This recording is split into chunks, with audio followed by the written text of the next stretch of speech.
Hi friends, Chamarajanagar ಸಂಸದ ಸುನಿಲ್ ಬೋಸ್ ಬಗ್ಗೆ ನಿಮಗೆಷ್ಟು ಗೊತ್ತು? ಇವರು ಬೆಳೆದು ಬಂದ ಹಾದಿ ಹೇಗಿದೆ? ಸುನಿಲ್ ಬೋಸ್ ಓದಿದ್ದೆಷ್ಟು? ಮಾಡಿರೋ ಆಸ್ತಿ ಎಷ್ಟು? ಸಿದ್ದರಾಮಯ್ಯ ಮಗ ರಾಕೇಶ್ಗೆ ಕ್ಲೋಸ್ ಫ್ರೆಂಡ್ ಆಗಿದ್ದು ಹೇಗೆ? ಮದುವೆ ಮಾಹಿತಿ ಮುಚ್ಚಿಟ್ಟಿದ್ದಾರಾ ಸುನಿಲ್ ಬೋಸ್? ಎಲ್ಲವನ್ನು ಈ ವಿಡಿಯೋದಲ್ಲಿ ಹೇಳ್ತೀವಿ. ಅದಕ್ಕೂ ಮುನ್ನ ನೀವಿನ್ನೂ ನಮ್ಮ ಚಾನಲ್ಗೆ ಸಬ್ಸ್ಕ್ರೈಬ್ ಆಗಿಲ್ಲ ಅಂದರೆ ಈ ಕೂಡಲೇ ಆಗಿ ಪಕ್ಕದ ಗಂಟೆ ಗುರುತಿನ ಮೇಲೆ ಕ್ಲಿಕ್ ಮಾಡಿ. 1981 ಆಗಸ್ಟ್ 31ರಂದು ಜನನ.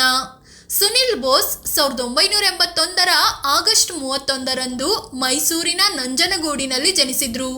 ಇವರ ತಂದೆ ಎಚ್.ಸಿ. ಮಹದೇವಪ್ಪ. ಇವರು ಈಗ ಸಚಿವರಾಗಿದ್ದಾರೆ. ಅದೇ ರೀತಿ ಸುನಿಲ್ ತಾಯಿ ಮಹದೇವಮ್ಮ. ಮಹದೇವಪ್ಪ ಆರಂಭದಿಂದಲೂ ರಾಜಕೀಯದಲ್ಲಿ ಆಕ್ಟಿವ್ ಆಗಿದ್ರು. ಸುನಿಲ್ ಬೋಸ್ ಬಾಲ್ಯದ ಜೀವನ ಫುಲ್ ಬಿಂದಾಸ್ ಆಗಿ ಇತ್ತು. ಆದರೆ ಸುನಿಲ್ಗೆ ಓದಿನಲ್ಲಿ ಅಷ್ಟಾಗಿ ಇಂಟ್ರೆಸ್ಟ್ ಇರಲಿಲ್ಲ. ತಂದೆ ಎಚ್.ಸಿ. ಮಹದೇವಪ್ಪ MBBS ಶಿಕ್ಷಣ ಕಂಪ್ಲೀಟ್ ಮಾಡಿದ್ದಾರೆ. ಆದರೆ ಸುನಿಲ್ ಬೋಸ್ ಜಸ್ಟ್ PUCಗೆ ಓದು ನಿಲ್ಲಿಸಿದ್ರು. ಲೋಕಸೇವಾ ಕಾಲೇಜಿನಲ್ಲಿ 2000ನೇ ಇಸವಿಯಲ್ಲಿ PUC ಪಾಸ್ ಮಾಡಿದ್ರು. ಕಾಲೇಜು ಬಿಟ್ಟ ಬಳಿಕ ರಾಜಕೀಯ ಜೀವನ.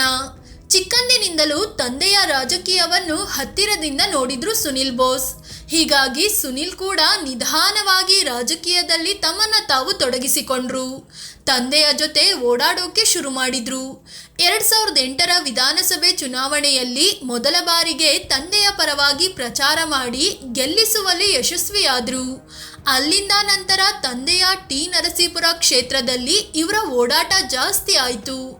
ಈವರೆಗೆ 4 ವಿಧಾನಸಭೆ ಚುನಾವಣೆ, 3 ಲೋಕಸಭಾ ಮತ್ತು 3 MLC ಚುನಾವಣೆಗಳಲ್ಲಿ ಪಕ್ಷದ ಪರವಾಗಿ ಕೆಲಸ ಮಾಡಿದ್ದಾರೆ. SC/ST ವರ್ಗದ ಸರ್ಕಾರಿ ಕಾರ್ಯಕ್ರಮಗಳ ಅನುಷ್ಠಾನದ ಜವಾಬ್ದಾರಿಯನ್ನು ಇವರಿಗೆ ವಹಿಸಲಾಗಿತ್ತು. 2017ರಿಂದಲೂ ಟಿಕೆಟ್ಗಾಗಿ ಯತ್ನ. 2017ರಲ್ಲಿ ನಂಜನಗೂಡಿನಲ್ಲಿ ಶ್ರೀನಿವಾಸ್ ಪ್ರಸಾದ್ ತಮ್ಮ ಸ್ಥಾನಕ್ಕೆ ರಾಜೀನಾಮೆ ನೀಡಿ ಬಿಜೆಪಿ ಸೇರಿದ್ರು. ಆಗ ನಡೆದ ಉಪಚುನಾವಣೆಯಲ್ಲಿ ಸುನಿಲ್ ಬೋಸ್ ಟಿಕೆಟ್ ಆಕಾಂಕ್ಷಿಯಾಗಿದ್ರು. ಆದರೆ ಅವರಿಗೆ ಟಿಕೆಟ್ ಸಿಗಲಿಲ್ಲ. 2018, 2023ರ ಚುನಾವಣೆಯಲ್ಲೂ ವಿಧಾನಸಭೆ ಪ್ರವೇಶಿಸೋ ಆಸೆ ಈಡೇರಲಿಲ್ಲ. ಆದರೆ ಈ ಸಲ ಲೋಕಸಭಾ ಚುನಾವಣೆಯಲ್ಲಿ ಚಾಮರಾಜನಗರ ಕ್ಷೇತ್ರದಲ್ಲಿ ಸುನಿಲ್ಗೆ ಕಾಂಗ್ರೆಸ್ ಟಿಕೆಟ್ ಕೊಡ್ತು. ಇವರ ಪರ ದೊಡ್ಡ ದೊಡ್ಡ ನಾಯಕರು ಪ್ರಚಾರ ಮಾಡಿದ್ರು. ಸಿದ್ದರಾಮಯ್ಯ ಅಂತೂ ನಾನು CM ಆಗಿ ಮುಂದುವರಿಯಬೇಕಾದ್ರೆ ಸುನಿಲ್ನ ಗೆಲ್ಲಿಸಿ ಅಂತ ಹೇಳಿದ್ರು. ಫೈನಲಿ ರಿಸಲ್ಟ್ ಬಂದಾಗ ಸುನಿಲ್ ಬೋಸ್ 1,88,000 ಮತಗಳ ಅಂತರದಲ್ಲಿ ವಿನ್ ಆಗಿದ್ರು. ಸಿದ್ದರಾಮಯ್ಯ ಮಗ ರಾಕೇಶ್ಗೆ ಫ್ರೆಂಡ್. ಎಚ್.ಸಿ. ಮಹದೇವಪ್ಪ ಮತ್ತು ಸಿದ್ದರಾಮಯ್ಯ ಹೆಚ್ಚು ಕಡಿಮೆ ಒಟ್ಟೊಟ್ಟಿಗೆ ರಾಜಕೀಯದಲ್ಲಿ ತೊಡಗಿಸಿಕೊಂಡವರು.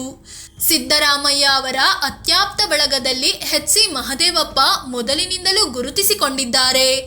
ಅದೇ ರೀತಿ ಸಿದ್ದರಾಮಯ್ಯ ಮಗ ರಾಕೇಶ್ ಮತ್ತು ಎಚ್.ಸಿ. ಮಹದೇವಪ್ಪ ಮಗ ಸುನಿಲ್ ಬೋಸ್ ಕೂಡ ತುಂಬಾ ಕ್ಲೋಸ್ ಫ್ರೆಂಡ್ಸ್ ಆಗಿದ್ರು.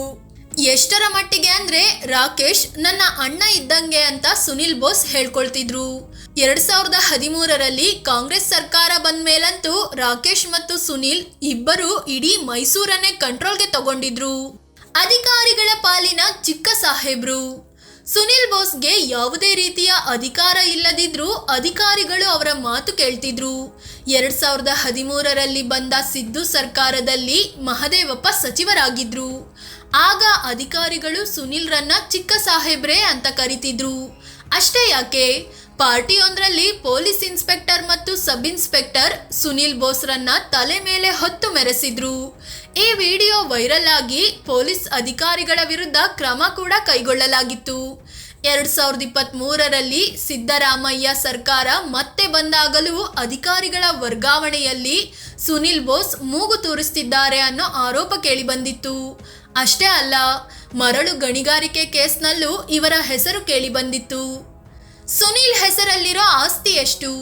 ಸುನಿಲ್ ಬೋಸ್ ಈ ಸಲ ಸಲ್ಲಿಸಿರೋ ಅಫಿಡವಿಟ್ ಪ್ರಕಾರ 7,84,00,000 ರೂಪಾಯಿ ಮೌಲ್ಯದ ಆಸ್ತಿ ಹೊಂದಿದ್ದಾರೆ. ಅದರಲ್ಲಿ 5,56,00,000 ರೂಪಾಯಿ ಮೌಲ್ಯದ ಸಾಲ ಕೂಡ ಇದೆ. 620 ಗ್ರಾಂ ತೂಕದ ಚಿನ್ನ ಹೊಂದಿದ್ದು ತಮ್ಮ ಹತ್ರ ಯಾವುದೇ ಕಾರುಗಳಿಲ್ಲ ಅಂತ ಘೋಷಿಸಿಕೊಂಡಿದ್ದಾರೆ. ಕೃಷಿ ಮತ್ತು ಉದ್ಯಮ ತಮ್ಮ ಆದಾಯದ ಮೂಲ ಅಂತ ಮಾಹಿತಿ ನೀಡಿದ್ದಾರೆ. ಮದುವೆ ಮುಚ್ಚಿಟ್ಟಿದ್ದಾರಾ ಸುನಿಲ್? ಲೋಕಸಭಾ ಚುನಾವಣೆ ವೇಳೆ ಸುನಿಲ್ ಬೋಸ್ ಸಲ್ಲಿಸಿರೋ ಅಫಿಡವಿಟ್ನಲ್ಲಿ ತಾವು ಮದುವೆ ಆಗಿಲ್ಲ ಅಂತ ಮಾಹಿತಿ ನೀಡಿದ್ರು.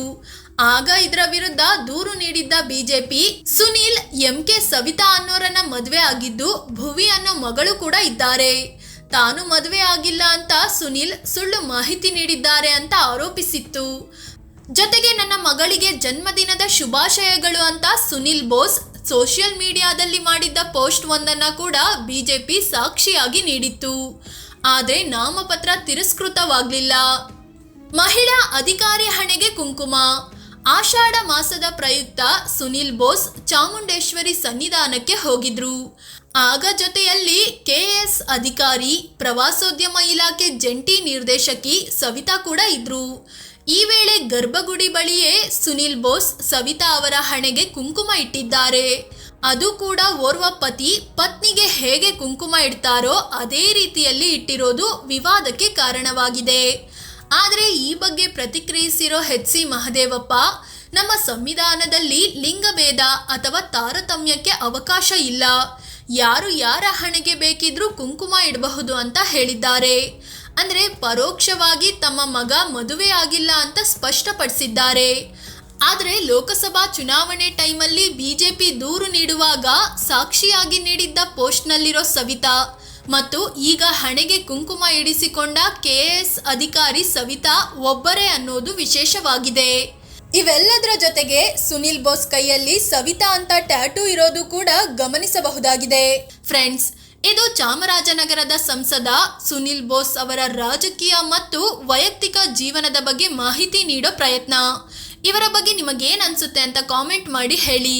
ಅದೇ ರೀತಿ ನೀವಿನ್ನೂ ನಮ್ಮ ಚಾನಲ್ಗೆ ಸಬ್ಸ್ಕ್ರೈಬ್ ಆಗಿಲ್ಲ ಅಂದರೆ ಈ ಕೂಡಲೇ ಆಗಿ ಪಕ್ಕದ ಗಂಟೆ ಗುರುತಿನ ಮೇಲೆ ಕ್ಲಿಕ್ ಮಾಡಿ. ಧನ್ಯವಾದ.